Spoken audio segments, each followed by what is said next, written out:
The wheel of time turns, and ages come and pass. leaving memories that become legend. Legend fades to myth, And even myth is long forgotten when the age that gave it birth comes again. In one age, called the Third Age by some, an age yet to come, an age long past. a wind rose in the mountains of mist. The wind was not the beginning There are neither beginnings nor endings, to the turning of the wheel of time, but it was a beginning. My favorite initiation into Wheel of Time culture. You have to watch Winter Dragon. Welcome to another episode of Another Turning. Today we're here to review the fan-made film Flight from Shadow. So today, it's not just my sister Jessie and me, Ben, but also our younger brother Nate is guest starring with us today. Hi, how's everybody doing? We're all kind of crammed home because of circumstances right now, so figured take advantage. Nate's on, what book are you on right now? Book 5. Yeah, so he's relatively new. Yeah, he started, when did you start reading? I mean, do you want to go with when, I first picked up the first book, or when I actually started reading seriously? You're new here. We've already talked about how we got into Wheel of Time. How did you get into Wheel of Time? I mean, your experience. Well, I mean, as you've experienced, both of these people are very fanatical about the books, and Jesse's tried to get me to read them 100 times at least. And I probably picked up the first book for the first time when I was probably 14. Yeah, it was early high school that you started reading the first one and you got, I don't know. 100 pages in, maybe. You definitely got past Winter Night. But yeah, I'm not a big reader, so it took a lot, and then I ended up winding up with a lot of free time this year of college, and I was like, well, Ben and Jesse came home from JordanCon, and we're all like, oh my god, JordanCon's so amazing, you gotta meet these people. And so I was like, well, I gotta meet these people, so let's read the books. And so I started reading them just so I had an excuse to go to another con. Yeah. And are you enjoying them so far? And they're alright. Who's your favorite character? Probably Perrin. Who's your least favorite character? I mean, do you want me to give a legitimate answer or a troll answer? A legitimate answer, because I kind of... It's 9/8. It's definitely 9/8. Okay. I wanted to troll you guys and say Matt, but he's tolerable. 9/8 is just absolute garbage tier character. Oh, no. I know. This is where we get angry comments for the first time. Yeah, it's rough, everybody. I mean, I'm surprised I haven't gotten angry comments. So that's Nate. He's a new reader, and like he said, he seems to be enjoying it so far, and we'll see when he gets to the 9th book, 10th book, if he's still enjoying it. After the slog? We don't use that word at this household. At least I don't. I don't believe in it. The slog is a myth. Alright. So Flight from Shadow is a fan-made film. It was produced by, I believe the man's name is pronounced Raven Wilson. I couldn't find a lot of history. If you're interested, there's a making-of video you could watch, but I had a little trouble tracking down the history of this. It seems to have kind of disappeared into the ether a little bit. But Thanks, this was made... Amazon. I mean, this video has been out there for several years now. Yeah. It's been out there quite a while, but hey, for a fandom that has been wanting a TV show forever, and for fans to get together and produce a show on their own, give us content to watch, and keep people excited about a book series that's been out for years. It's almost over a decade since the last book came out. Oh, really, has it? Isn't it the anniversary just 3 days ago? I don't know. But yeah, this came out before Winter Dragon, if I'm not mistaken. And at some point, I swear I heard talk that they were going to make a second one, but I can only assume that kind of faded with everything that happened with Red Eagle. But it's really interesting. If you haven't watched it already, really go watch it. There's a lot of love and care that clearly went into this. So, if you haven't watched it, it takes place in the events of Four Kings, for the most part. It takes place in Four Kings, but they add in a lot of information that would only come about later in books to try to cram, I feel, a lot of the excitement of Wheel of Time into one short film. Yeah. It opens... There's a little animated opening, and then starts with an Red Aja Aes Sedai, really a black sister, in the Blasted Land speaking to a Mirdraw. Yeah, I felt really weird about that because like whenever the Black Asha are very secretive about being Black Asha, even when they're like talking to Mirdraw, when they're talking to the Chosen, and yet for some reason there she just immediately is just like, "How dare you talk to me like that, Mirdraw? I'm one of the Black." I mean, I could make assumptions about which sisters this might be, but Yeah. to keep it spoiler free, I get what you're saying. They definitely was a lot of arrogance coming off of that sister. Yeah, it's a really interesting intro into this episode. This Black Aja saying, "I have a plan," pretty much, and it's almost doesn't seem like it fits in with the rest of the episode. That'd be my first critique of this in general. But right after that, you have Rand and Matt coming up the road to Four Kings, and it's a little different, obviously, than the books. It's kind of they have to make it seem feasible for this is all you've seen. Imagine you've never read the books or you're seeing this for the first time with nothing else. It presents itself to the opening of a story. I really think, personally, it does a really, really great job of establishing the relationship between Rand and Matt at that time period. Yes. I actually thought that was one of the best aspects of this, is just the way those two immediately developed this relationship and rapport that you could just see right away without having read already 200 pages of that. Yeah, it's kind of weird now that I'm in the 5th book watching this and being like, oh my god, they used to be friends. All back to the argument I am currently having on Twitter. Yeah. So they get into Four Kings and they change up events a little bit. I mean, in the books, it's already pouring rain and that's why they choose to stop. But they made a choice. That's okay. It's their production. They're allowed to do that. And they present a person who's being persecuted as a false dragon, which I feel, when they're doing just a single episode or single film, that they just want to show kind of like the hatred towards a man who can channel and hatred towards somebody who would claim to be a false dragon, even though he's obviously a scapegoat. It's like a witch trial when you're watching it. And it's interesting how they do this throughout this film. They present things like that in reading, you get this either before these events or after these events, you get some of the things they present. Yeah, it's a really clever way of kind of giving you that world building really quickly. So they have Matt and Rand come upon a mob with a poor man that they're accusing of channeling, and he gets executed via mallet. Maybe one of the poorer choices. And they go on and they get to the dancing cartman. Yeah, obviously in the books they go to several inns and they end up at the dancing cartman, but again, they chose to expedite things to get to the more exciting stuff that happens later on. I find it weird that they expedite stuff like that and then like draw out really weird things like the climax. Yeah, I could see that.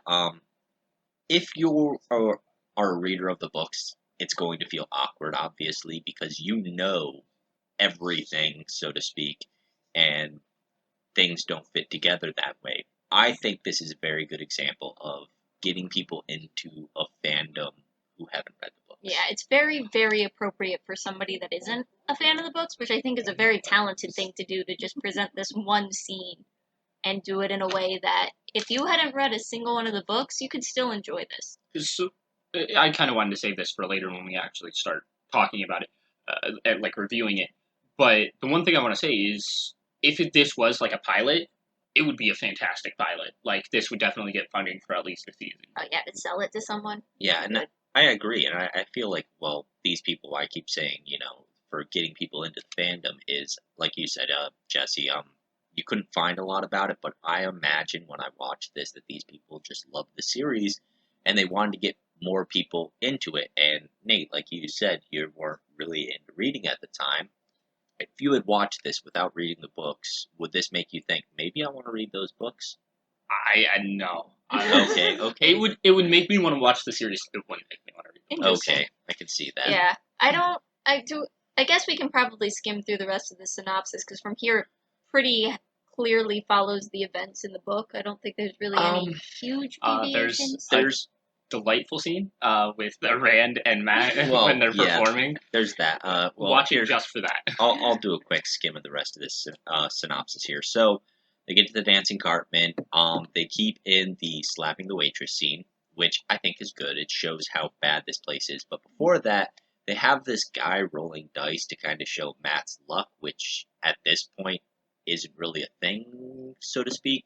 So I think, like I said, they want to pull in these interesting abilities and what makes these characters interesting. I mean, Matt already has a hat. So they show this. Crime. They show this this luck skewing thing, the Taviran sort of thing. They end up performing.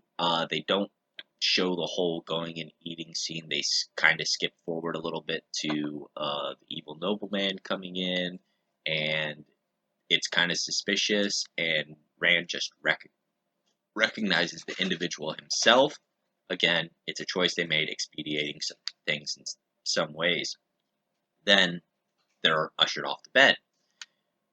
As soon as they get in there, stays about the same until you get to the end. The lightning coming in is drawn out a little bit more to show kind of like this weird build-up. I think it's better if you just watch it. I don't want to spoil it for you because it's hard to interesting. describe. Yeah, it's hard to describe. The only other thing they kind of changed to kind of make everything together is they show the innkeeper talking to the nobleman like they know each other and they're both dark friends.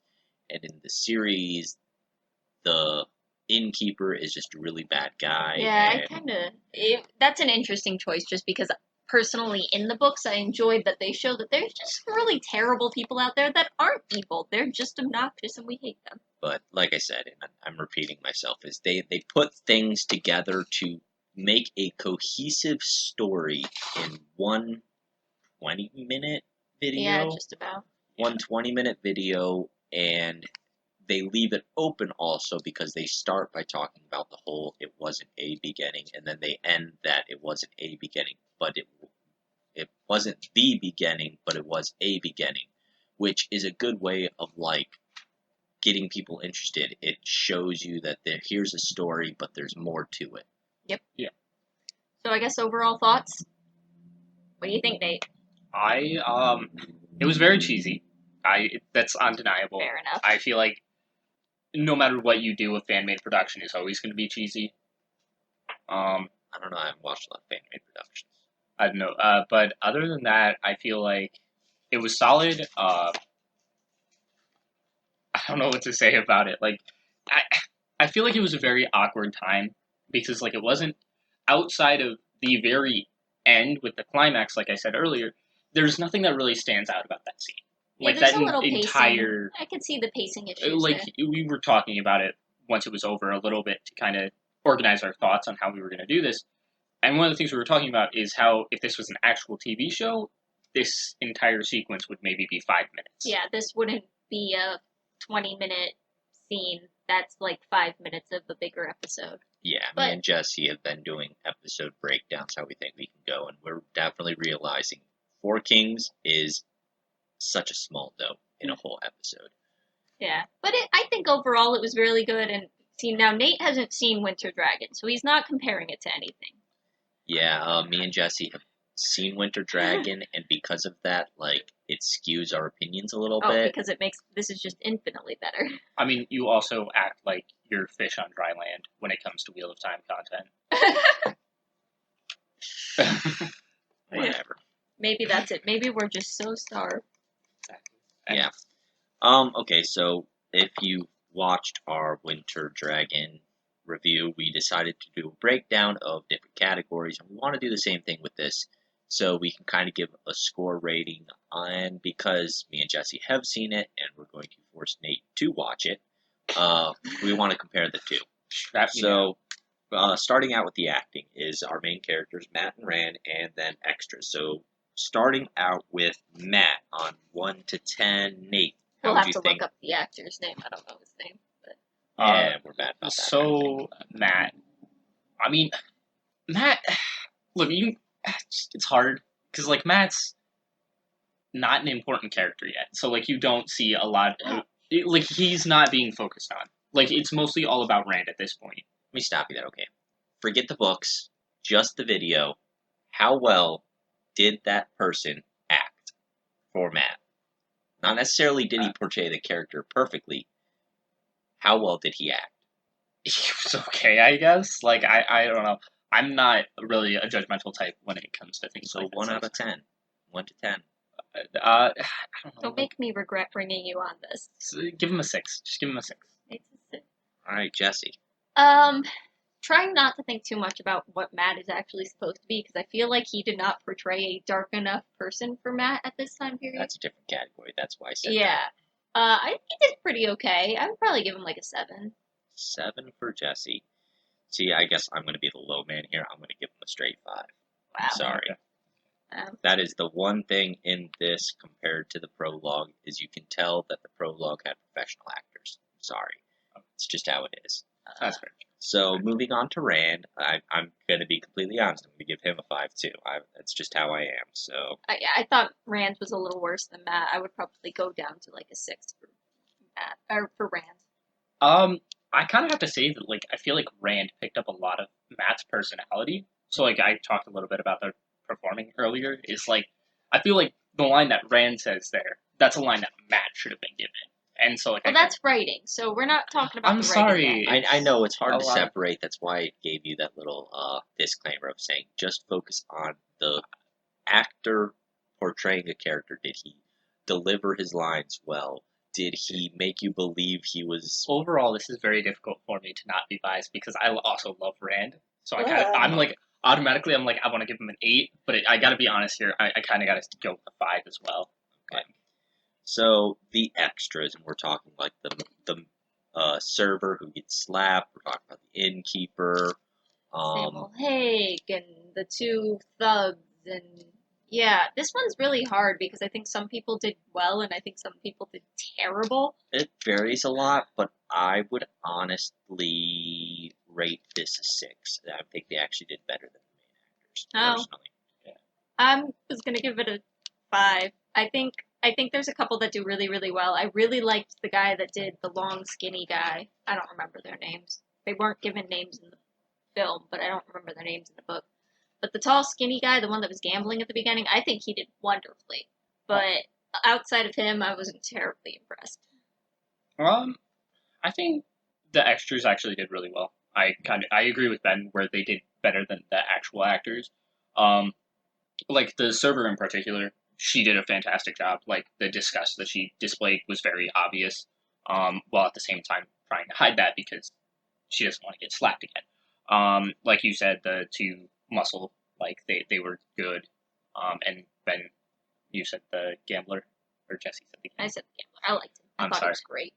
But yeah, I kind of want to say 7 for the 7. extras. All right. So moving on to the actual writing of this. And now this includes the written lines because they did not go word for word from the book. They also, like I said, they added things, they adapted things. How did the writing work for you? Do you think it was a cohesive thought? Do you think the emotions came out? All that kind of stuff. How was the writing for you, Nate? I mean, like I said, it's cheesy, and again, that's something you can't prevent. We can talk about the entire like opening, how that was completely unnecessary. Yeah. So, minus points for that. The characters, I think, were okay. I think there were a few lines that should have been given to other characters. There's the whole thing with Matt's luck being introduced. I think that was kind of unnecessary. It was a lot of stuff that was unnecessary. So, like, I kind of feel like that already puts it down to a 6. And then they just draw out a lot of things that they shouldn't have. So I kind of want to say like a 4 for the writing. 4. Yeah. Critical. Jesse, what do you think? I agree. The opening itself is rough. The acting in the opening is rough. The writing in that scene, real rough. But outside of that, I don't know. Because the stuff that's actually coming from the books, like the events that actually happened in the books, I think were written and adapted really well. The additional stuff they added on, I thought was not so great. I'm gonna give it a solid 6. A solid 6 for Jesse. This is the struggle for me because obviously I know it's fan made, and I'm trying to be non-biased in a way. Is part of me wants to give them higher scores just because I know it's fan made, but I want to compare this to a professional production, and for writing, because of my belief on what it was meant to do, I give it all those extras added in and stuff that Nate complained about. I think it's fine. It maybe wasn't executed perfectly. So I think I would give this a 6 as well. It could be improved, but I think it was still alright. Our next category is costume. So the costumes in this, you have a lot of them. There's actually a surprising lot of background characters, and this is the one thing that one of a couple of things that this does really well. I think it's very realistic costumes to the time period they're trying to portray. I thought it was really, really, really, really well done. But we'll have to throw up a screenshot here because I swear to you, there's a shot of the inn where there's a guy in like a LARP wizard costume in the background. See, I only saw him for a second, and because I heard you point him out. This is actually them trying to introduce different cultures. Clothing is what I think it is. I think it's supposed to be a Terrabonner. Are they the ones that wear the veils? Maybe. I think you're giving them credit. I'm not saying it was 100% executed. This is a trade hub. So I think they wanted to show some different costumes from different areas. Maybe not the best. I think if I had to guess, my guess would be a lot of these costumes were provided by the people that were in it. Possibly. That it was probably a bunch of friends getting together with their cosplay outfits and somebody got thrown in with a... But that said, I think the costuming overall was really well done. My one complaint, and this is probably the reason I couldn't give this like a 9, is they're too clean. And I'm from listening to other people talk about stuff like that. It's something I've started to notice more while watching these adaptations of fantasy that are supposed to be in either medieval or medieval-like situations. Is these people are too clean. So I would give them still a 7, leaning towards an 8. I'm gonna go give them an 8. I'll be nice. I'll give them an 8. I'm gonna give them an 8, but it would totally be a 9 if it weren't for the weird wizard. I'm surprised you didn't give him a 9, considering like you were like Matt's hat, perfect, 10 out of 10. It's a really good hat. He shouldn't have it, but it was a really good hat. But I don't know. I kind of it's a little bit of a bittersweet taste to me, this entire thing. So I'm gonna give him a 7. 7. All right. I'm going to skip down to effect. I'm gonna actually split this into practical and special effects. Okay. Because specifically the Murdral is a practical effects. It's kind of a costume. It's in a weird spot. And for practical effects, your makeup and things like that are not done with a computer, I think were pretty good when they're used. The Murdral is the one thing I really like. It's not perfect, but for a fan-made thing, I'm impressed at the level of design they went into that. And most of the other things, the wounds, things like that they did were okay. So I would give the practical effects a 6. 6. I liked the Murdral. It's definitely not how I pictured the Murdral. It was a really, really, really well done makeup that didn't look like what I imagined it to look like. I don't really know. There wasn't a lot in the way of like super fancy effects used other than that Murdral for the practical side of things. I give it an 8. Yeah, I like everyone say, Murdral, great. Like, it was good makeup. The only other practical effect that I would really say is like the blood splatter on the executioner's cheek. That was really bad. Yeah. But yeah, like for the Murdral, I'll give it a 6. All right. And as for the special effects, we're talking, there's some, in that, this is the one thing about that opening scene where they kind of show this Black Sisters getting ready to channel. You have that, which I actually kind of enjoyed the route it was going. I wish I could have seen if she had channeled. Yeah, a little bit more clear on it. I thought it was definitely in the right direction. But this is one of the times where I think it being fan film and not probably as funded as well, where you start to see that showing because really great concept, mediocre execution.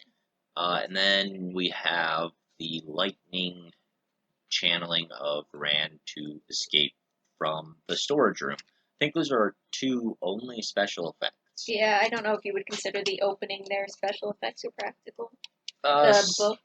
Oh yeah, the book. They do some it's some Well, graphic let's not talk about animation credits and because thing. credits don't have anything to do with the actual content. We're talking about where they pop up. It's a graphic animation sort of thing with the whole.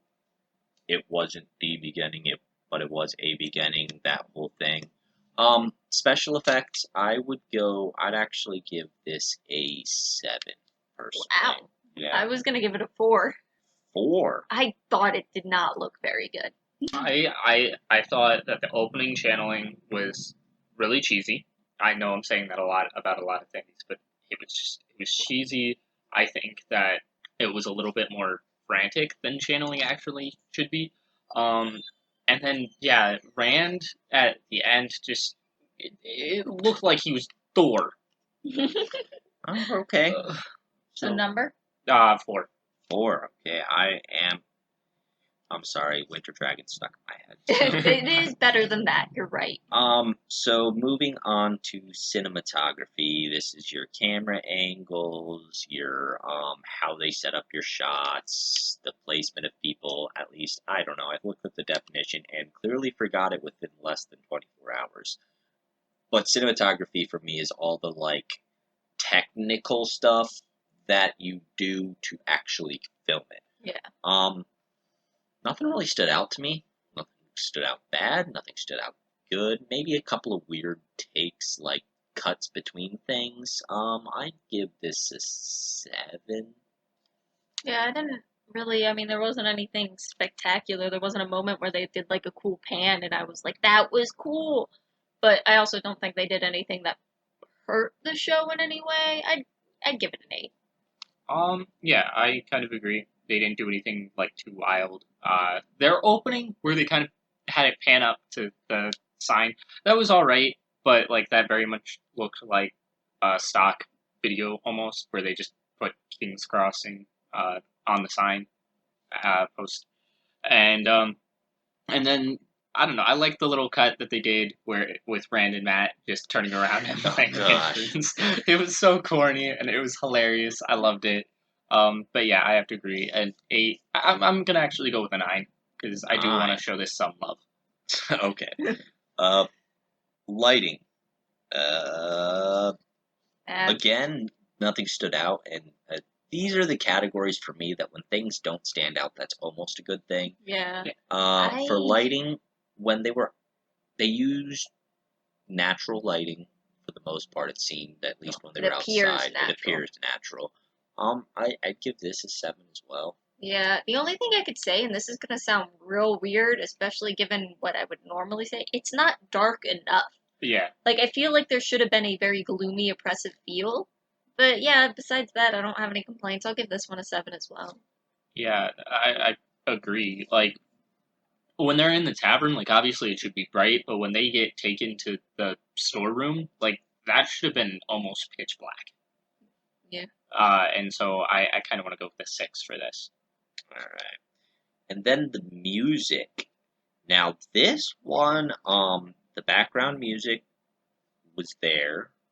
Again, like I said, for me, when things don't stand out, it's a good thing. And then specifically when Matt and Rand are performing, they're playing music as well. I thought the music fit with the story they're doing. It felt almost Celtic, which is very much the feel I get when I think of bards performing in a fantasy series. Personally, I would go with an 8 for the music. Yeah, I thought the music was a fantastic choice. What they went with fit very well. Yeah, I was gonna go with a 9. Okay, I'm not gonna go with as high of a score as you do because I feel like an 8 or a 9, that needs to be some Witcher level of music where it's something I want to listen to even after I'm done watching it. And this, it felt very generic. You could have found this on SoundCloud. I'm gonna go with a 6. Okay. I skipped over this earlier. Is set design.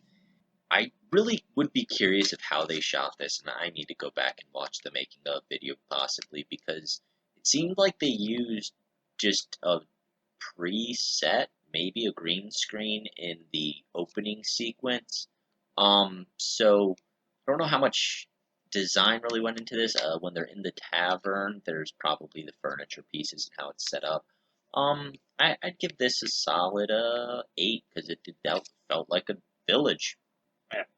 I mean, it's hard to go wrong with going with a traditional fantasy setting village. Like, I'm pretty sure you could rent those anywhere now. But yeah, like an 8. Yeah, I mean, it seemed pretty basic. The pieces that like are kind of more unique to what the setting would be, like the dancing Cartman sign, like that was really cool. I liked that. Yeah, I'll go with an 8 on this one. We actually all agreed on something for once. That never happens. And our last category, it's a little catch-all. It's the interpretation, originality, creativity. It's how they chose to interpret it and how they executed on this. And I covered it a little bit in the writing. I'm upset because I am a reader, but at the same time, I can respect their choices, if that makes sense. I'm going to give them a 7 on interpretation. Yeah, I don't know. It's hard to judge because it was changed, but like intentionally changed, which I support, and I like them making choices like that and making the choices to do things like include stuff that would have been learned about the world maybe separately, or to make it stand alone on its own, even if you haven't read the books or if this wasn't a full series. So I really like those choices. But I just keep coming back to that Red Aja sister at the beginning of the book, or beginning of the scene, and it just really hurts me. I'm gonna give it a 7. I don't know. I'm a lot harsher of a critic. Again, the thing at the start, I just disregard that. It was bad. Shouldn't have been included. -2 points for that. Oof. And then, yeah, overall, like, I think a lot of things with Matt were included that shouldn't have been. So give him, like, -1 for that. So we're down to a 7. Like, like, there's just nothing about it that really stands out. And it's just kind of mediocre. So I kind of gotta go with a 5. Harsh critic. Do you want to over tap in here. our father over there? He's got his hand up. What do you Yeah, have to say? Okay, so in case anybody's wondering, we are literally in the living room of our parents' house, and we're all here. My dad's listening to us record, and he seems to have something he wants to say. Trying to remove that beginning part with the Red Aja, you've got to realize if you never read the book and you just jumped into it, you would have no idea why everybody was after Rain. Okay, so I don't know how well that picked it up, so I'm just going to repeat, is he made a kind of good point there. I might not 100% agree, is if you've never read the books, that little scene with the Red Aja and the Murdraw kind of explains that there's evil after Rand and why it's after Rand. Without that, it just seems kind of weird that these creepy people are after the two of them. And So, I agree. I I mean, just think it could have been done way better. Can we just say that this woman's after Rand because he's an attractive man? Because Is that Rand- your rewrite of Wheel of Time? just It's not the Dark One. It's just the Forsaken, and they just want Rand. I mean, how can you not want Rand? I mean, he's hot. Like, what All can I right. say? All right, I think Ben's finished our math. We can stop with the nonsense. If we want, we can maybe do a video where me, Jesse, and Nate should kind of sit down and gab a little bit, because I think with everybody being shut in, we need to. It might be helpful. But I did math really quick. Everything's weighted the same. I know it doesn't make for a perfect average because certain things might be more important to certain people. So the average of all of our scores together, then averaging all the categories together, came out to a 6.5 for an overall average rating. It really upsets me that that's lower than our Winter Dragon score. So it's kind of hard to compare the two because, like, Winter Dragon, as we've talked about, it's bad, and so like, Average your scores without names.